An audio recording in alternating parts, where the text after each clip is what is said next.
बिस्मिल्लाहिर्रहमानिर्रहीम। अस्सलाम वालेकुम व्यूवर्स, एक मरतबा फिर आप लोगों की खिदमत में हाजिर। जैसा आपको पता है, पाकिस्तान और बांग्लादेश के दरमियान दूसरा टेस्ट मैच इस वक्त जारी है। तीसरे दिन का अख्तिताम हो चुका है। बांग्लादेश ने 437 रन का टारगेट दिया है और काफ़ी ज़बरदस्त बैटिंग आज मिली है। मशफीकुर रहीम की जानिब से एक बहुत ज़बरदस्त और शानदार इनिंग खेलने में कामयाब हुई और यकीनी मानों में उन्होंने अपने होने का सबूत दिया और अपनी एक्सपीरियंस का भरपूर इस्तेमाल किया। इसके अलावा बात करेंगे पाकिस्तान टीम की बॉलिंग की। खुरम शहजाद ने एक मरतबा फिर 4 खिलाड़ियों को आउट किया, तो कंसिस्टेंटली काफ़ी ज़बरदस्त परफॉर्मेंस जारी है।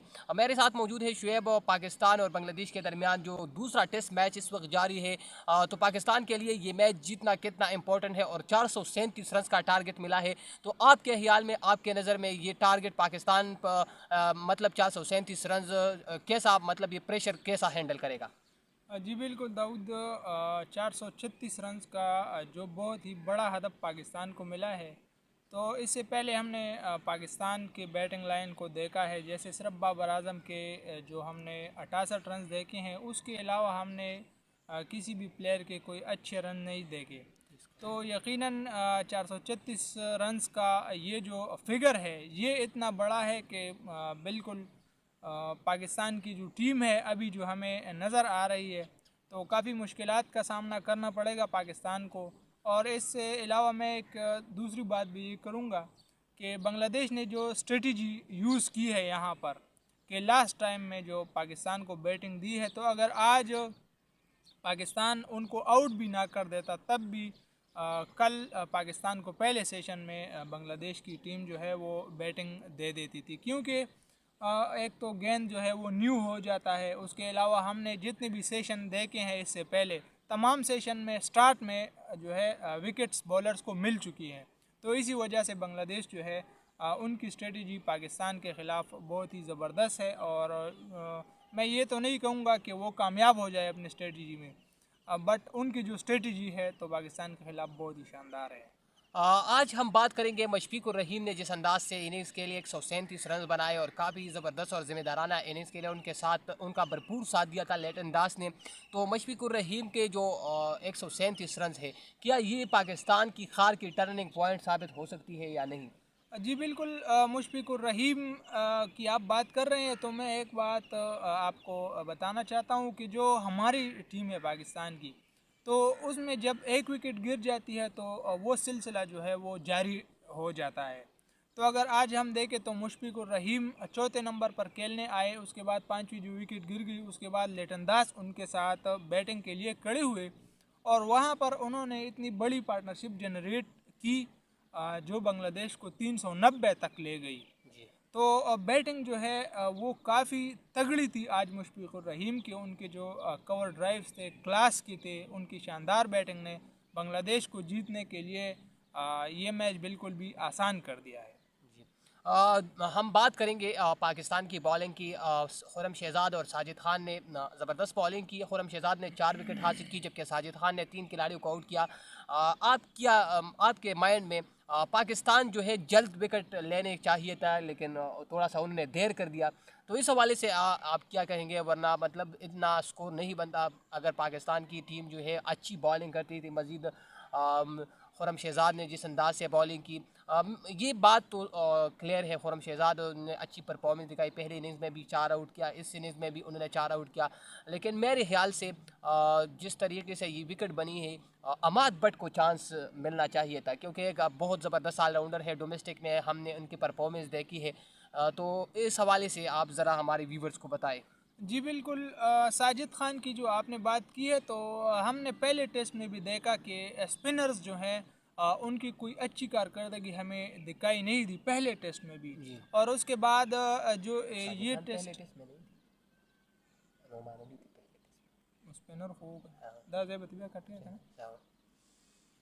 हाँ। स्पिनर की जो कारकर्दगी है वो हमें पहले टेस्ट में भी नज़र नहीं आए। साजिद खान तो नहीं थे, लेकिन उसके मुकाबिल जो है वो नोमान नोमान अली, अली खेल रहे बिल्कुल थे। नोमान अली थी। तो नोमान अली की भी हमें कोई अच्छी परफॉर्मेंस नहीं दिखाई दी। हालांकि नोमान अली की जो परफॉर्मेंस है हमने जो पहले देखी है वो बिल्कुल काबिल दीद है। लेकिन जो विकेट बांग्लादेश ने बनाई है वो आज भी हमने जो देखा तो फास्ट बॉलर्स के लिए है। जी। जैसा कि हमने देखा खुरम शहजाद ने पहले इनिंग्स में जो है 17 ओवर्स की हैं, 81 रन दिए हैं और 4 विकेट हासिल किए हैं। जबकि आज मैंने उनकी जो समरी देखी है, उन्होंने आज 20 ओवर में 86 रन देकर 4 विकेट हासिल किए हैं। तो अगर इसी तरह एक और बॉलर जो है खुर्रम शहजाद के साथ आ जाता है, जैसे उसने 17 ओवर में सिर्फ 80 रन देकर 4 विकेट हासिल किए हैं, तो अगर दूसरा दो बॉलर्स भी ऐसे करते कि 10-10, 15-15 ओवर में वो 50-50 रन कंसीड करके कोई 3-3 खिलाड़ियों को भी आउट कर देते, तो 390 तक ये रन जो है वो नहीं पहुंच सकते थे। जिस तरह आपने जिक्र किया है स्पिनर्स के लिए, मतलब बांग्लादेश की विकेट अमूमन हम देख रहे हैं कि स्पिनर्स के लिए काफ़ी यादगार होती है, काफ़ी साजगार होती है। और वहाँ पर अगर आपको याद हो शकीबुल हसन काफ़ी टफ होता था। उसके बाद उनकी टीम में एक खिलाड़ी आए हैं मेहदी हसन मिराज, वो भी काफ़ी ज़बरदस्त, काफ़ी वैरायटी स्पिन बांग्लादेश के पास मौजूद है। लेकिन इस दोनों टेस्ट मैचेस को मद्देनज़र रखते हुए अगर देखा जाए तो पॉस बॉलर का पलड़ा जो है वो भारी नज़र आ रहा है। तो ज़्यादातर जो विकेट इस हासिल की है तो पॉस बॉलर ने हासिल की है। और आप क्या समझते हैं पाकिस्तान जो बांग्लादेश के स्पिनर्स हैं ताजुल इस्लाम और मेहदी हसन मिराज, ये पाकिस्तान के लिए एक चैलेंज होगा इस इनिंग्स में? जी बिल्कुल, देखिए जैसे हमने पहले भी बात की कि स्पिनर्स का रोल जो है वो हमें इन दोनों टेस्ट मैचेस में बहुत कम नज़र आया है। अगर हम देखें तो पिछले इनिंग में नाहिद राना की जो बॉलिंग है वो स्पिनर्स के मुकाबले में काफ़ी बेहतर है। जैसे हमारे स्पिनर्स के जो है हमारे स्पिनर्स के बावजूद हमारे फास्ट बॉलर जो हैं, हालांकि एक बात और है, जितने भी टेस्ट मैचेस हैं उनके लिए जो विकेट्स बनाई जाती है वो हमने काफ़ी मरतबा देखी है कि उन पर स्पिनर्स का राज होता है। जी बिल्कुल। लेकिन ये पहली मरतबा, शायद पहली मरतबा तो नहीं, लेकिन हम देख रहे हैं यहाँ पर जो बांग्लादेश की विकेट्स हैं और उनकी जो ग्रीननेस है हमें जो दिखाई दे रही है वो फास्ट बॉलर्स के लिए बिल्कुल भी ज़बरदस्त है। तो स्पिनर्स का यहाँ पर रोल तो हो सकता है, क्योंकि यहाँ पर पाकिस्तान के टारगेट बहुत बड़ा है। लेकिन जो हमारे बैटर्स हैं उनको फेस तो करना होगा, फास्ट बॉलर्स को भी और स्पिनर्स को भी। अगर खुदा न ख्वास्ता ये मैच पाकिस्तान की टीम जो है वो हार जाए तो पाकिस्तान के मतलब नाकामियों में बड़ी नाकामियों में उनका शुमार होता है। तो क्या आपके ख्याल में हालिया अरसे में पाकिस्तान की टेस्ट क्रिकेट में सबसे बड़ी नाकामियों में ये शुमार होता है? क्योंकि देखिए बांग्लादेश टीम इतना स्ट्रांग टीम नहीं है, हालांकि और मेहनत का बहुत ज़्यादा करती है। अभी हम ये नहीं कह सकते कि अब बांग्लादेश की टीम जो है वो कमज़ोर टीम है। लेकिन ये चीज़ भी मद्देनज़र रखना होगा कि खुदा न वास्ता अगर आज हम बांग्लादेश से हार जाते हैं तो फिर हमारे सामने ऑस्ट्रेलिया आ रहा है, फिर इंग्लैंड आ रहा है, क्योंकि उनके पास मॉडर्न डे क्रिकेट खेलती है। उनके पास काफ़ी क्लास खिलाड़ी मौजूद है, काफ़ी ज़बरदस्त उनकी जो है स्ट्रेटजी होती है। तो इनके सामने हमारी टीम का क्या हाल होगा? देखिए जैसे आपने कहा कि ऑस्ट्रेलिया आ रही है, उसके बाद इंग्लैंड है, तो असल बात ये है कि जो हमें रेड बॉल की क्रिकेट पाकिस्तान की टीम की जो दिखाई दे रही है वो काफ़ी अरसे के बाद हमें दिखाई दे रही है। मुझे तो याद भी नहीं कि पाकिस्तान ने कब टेस्ट खेला था, जो अब ये बांग्लादेश के ख़िलाफ़ दो टेस्ट मैचेस जो है वो खेल रहे हैं। मुझे पिछला टेस्ट पाकिस्तान का याद नहीं है कि वो किसके ख़िलाफ़ खेला था और हारा था या जीता था, ये भी मुझे याद नहीं। और मॉडर्न डे क्रिकेट जो आप कह रहे हैं तो वो तो हम देख ही रहे हैं, जो कि ऑस्ट्रेलिया है और इसके साथ इंग्लैंड। तो इनको जो वाइट बॉल जो उनका गेम है तो वो तो बिल्कुल मॉडर्न डे हो चुका है। लेकिन उसके अलावा टेस्ट क्रिकेट जो है, तो ये बात छोड़कर मैं दूसरी बात ये करूँगा कि पाकिस्तान की टीम को ज़्यादा से ज़्यादा रेड बॉल को खेलना चाहिए। हाँ, कल का चौथा दिन है। आपके ख्याल में शान मसूद जो है कि पाकिस्तान टीम के कप्तान है, काफ़ी क्रिटिसाइज़ कर रहे हैं लोग, शायकीन क्रिकेट भी उन पर काफ़ी तनकीद कर रहे हैं और साबिक क्रिकेटर भी काफ़ी तनकीद कर रहे हैं कि यार किस परफॉर्मेंस के बिना पर उनको कप्तान बनाया गया। तो इनका स्ट्रेटजी क्या होगा? कल चौथा दिन है और पाकिस्तान के सामने 437 रन का टारगेट है, तो शान मसूद का स्ट्रेटजी क्या होगा बैटिंग आर्डर में? देखिए असल बात तो ये है कि हमारी टीम जो है उनको क्रिटिसाइज़ करना अच्छी बात नहीं है हमारे लिए।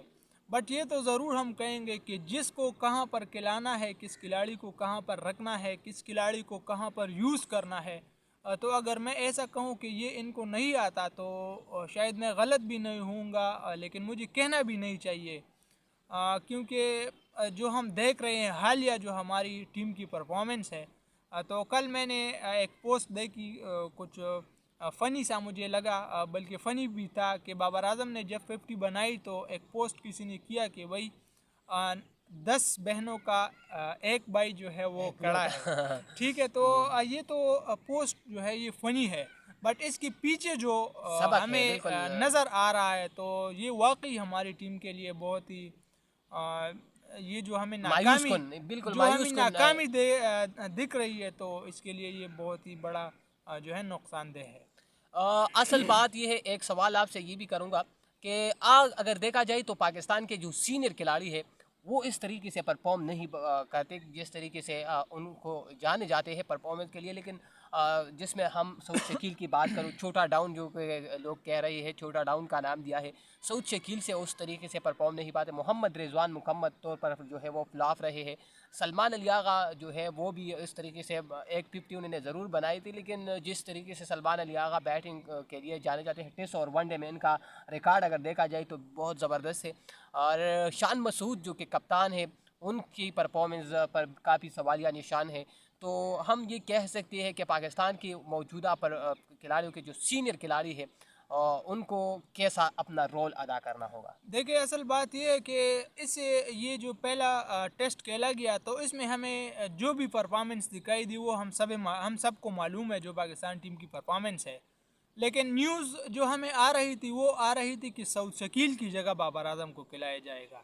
अब ये इमामुल हक को ये बिठाकर बाबर आजम को ले आए हैं, तो ये स्ट्रेटजी तो मुझे बिल्कुल भी नजर जी बिल्कुल, यही ये तो मुझे बिल्कुल भी समझ नहीं आ रहा। ये बात तो मैं बिल्कुल ये मैं भी कह रहा था कि उससे पहली वीडियो मैंने ये कहा था कि सऊद शकील की जगह बाबर आजम को होना चाहिए था। इमामुल हक जो कि पहली इनिंग्स में 45 करे, दूसरी इनिंग्स में 2 रन बनाए थे, लेकिन इमामुल हक ये टेस्ट का देखिए, स्पेशलिस्ट ये है, वो ओपनर्स हैं ना, ओपनर्स है ना। तो अगर आप उन ओपनर को बिठाकर उनकी जगह 2 डाउन या 1 डाउन बैटर को ख्वाह वो बाबर आजम ही क्यों ना हो, जी बिल्कुल। तो हमारी टीम में आप देख सकते हैं कितने ऐसे परफॉर्मर्स हैं जो उन्होंने परफॉर्मेंस नहीं की। तो मुझे तो बिल्कुल यही कंफर्म लग रहा था कि सऊद शकील की जगह जो है बाबर आजम आएंगे, लेकिन जब प्लेइंग 11 को हमने देखा तो इमामुल हक की जगह बाबर आजम को दी गई।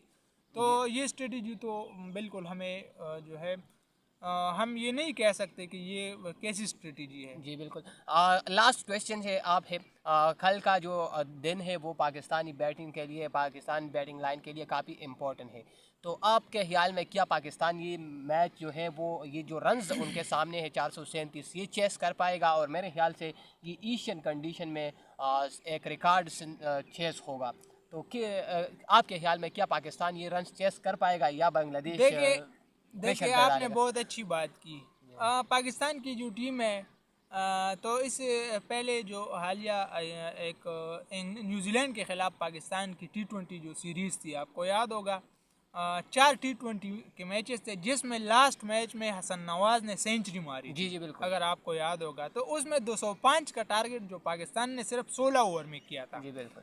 तो अगर 437 नहीं, अगर यहाँ पर 837 भी होते ना, तो पाकिस्तान के खिलाफ कोई भी ये नहीं कह सकता कि पाकिस्तान ये चेज़ नहीं कर सकता, ये तो कंफर्म है। जी अब अगर नहीं कर पा रहा, जैसे 278 हमने चेस नहीं किया, बल्कि 104 रन से हार गए, वो अलग बात है, टीम की परफॉर्मेंस पर डिपेंड करता है।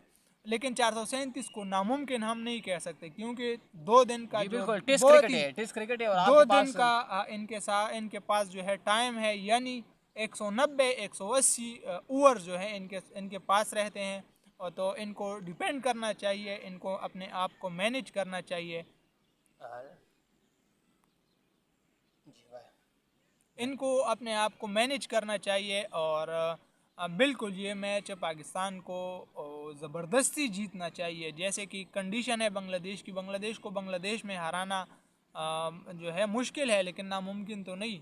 तो जिस तरह बांग्लादेश ने पे दर पे जो है पार्टनरशिप्स की, तो इसी तरह पाकिस्तान को भी चाहिए कि पाकिस्तान अच्छी परफॉर्मेंस करे और अपनी आवाम को खुश करे और उसके साथ साथ जो टीम चैम्पियन ट्रॉफी है उसमें अपनी जगह को मुस्तहकम करे। जी बिल्कुल, काफ़ी सवालात फिर उठेगा अगर खुदा न ख्वास्ता पाकिस्तान ये मैच जो है वो हार जाए, तो फिर सवालात उठेगा पाकिस्तान की टीम पर भी, पाकिस्तान मैनेजमेंट पर भी। और ये जो बैटिंग लाइनअप है, यार मैं ये कह सकता हूँ कि बॉलिंग ने जो है वो बॉलिंग शोबे में पाकिस्तान टीम ने तो अपना काम किया, लेकिन बात रहती है यहाँ पर बैटिंग की। बैट्समैन हमारे जो बैट्समैन है मिडल आर्डर की बात करूँ या लोअर आर्डर के सॉरी टॉप आर्डर की बात करूँ, तो ये मुकम्मल तौर पर फ्लॉप नज़र आ रही है।